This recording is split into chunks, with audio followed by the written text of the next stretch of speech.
blinking power light on your Lorex DVR indicates it's not initializing correctly, often due to boot or power issues. The light, usually red or amber, means the DVR can't complete its startup sequence, preventing recording, playback, and remote access. A slow blink, every 1 to 2 seconds, typically signals a power supply problem, while rapid blinking can mean firmware corruption or hardware faults.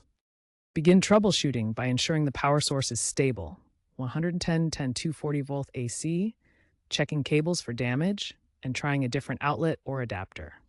If the issue persists after these basic checks, it's time to move on to more advanced solutions. First, try resetting the DVR using the reset button, which is usually a small pinhole on the back of the device.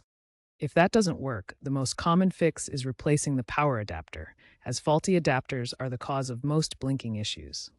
Also, examine the hard drive connections to ensure they're secure, as hard drive errors can also cause this issue. More advanced steps include checking for firmware updates or rolling back to a previous version if a recent update caused the problem.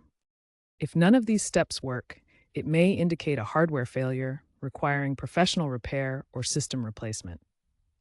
Remember to install surge protectors to prevent future power surges from damaging your DVR.